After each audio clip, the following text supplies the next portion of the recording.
Mr. Speaker, sir, at the outset, I wish to thank you for the opportunity given to me to participate in the general discussion on the budget presented by the Honorable Finance Minister. I am of the opinion that it would be good to deal with the major policy of the government which should be adopted in future for the welfare of the state. So far as education is concerned, it can be divided into three fields, namely primary education, school education, and college education. It is no doubt true that there is shortage of qualified and talented teachers in all these three fields. If there is shortage of food and cloth, it can be understood it is due to the decrease in production and also due to the forces of supply and demand. There is overall unemployment in the country, but I cannot understand why there is this shortage of talented teachers. In spite of the salary of the teachers being raised, there is a feeling that it has not been raised in proportion to the rise in salaries in other fields. As a result, the talented men try to get employment elsewhere and they choose teaching profession as a last resort. The salary of teachers should be raised so that it compares favorably with the salaries in other fields, and as a result the teaching profession may attract the talented and efficient people. This will help to a large extent in solving the problem of shortage of qualified and talented teachers in the field of education. There is one other difficulty in the field of education. There is no sufficient equipment by way of building accommodation.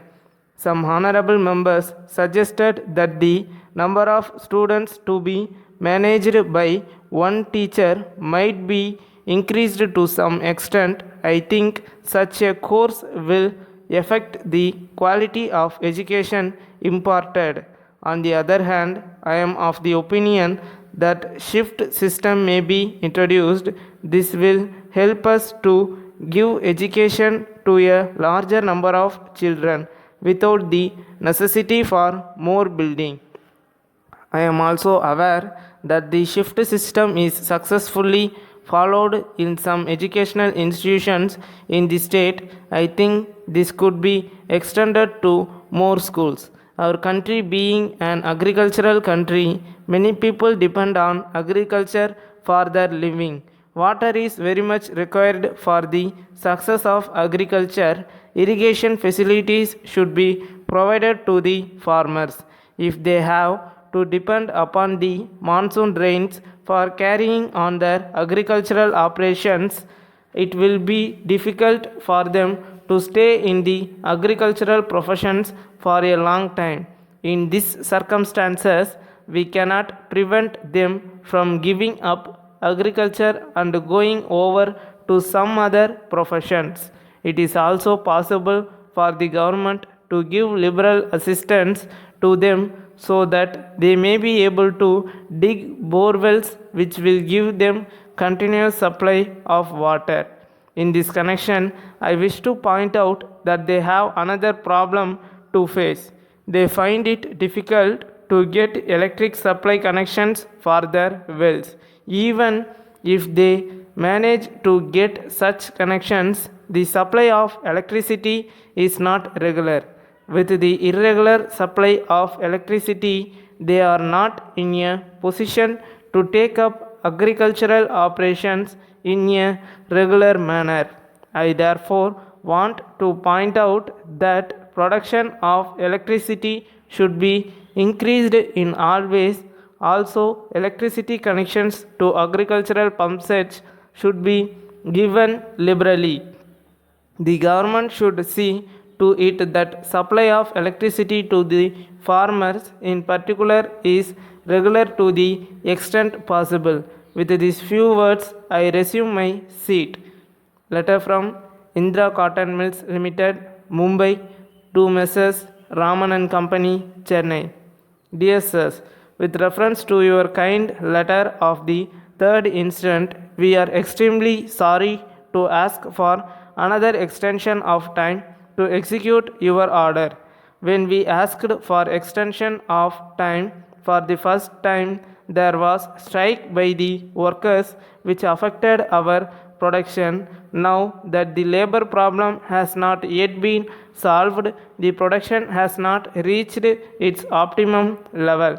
In the said circumstances, we have again to ask for more time to execute the orders placed by you. We are afraid that it will not be possible for us to effect delivery of the goods on the date mentioned by you.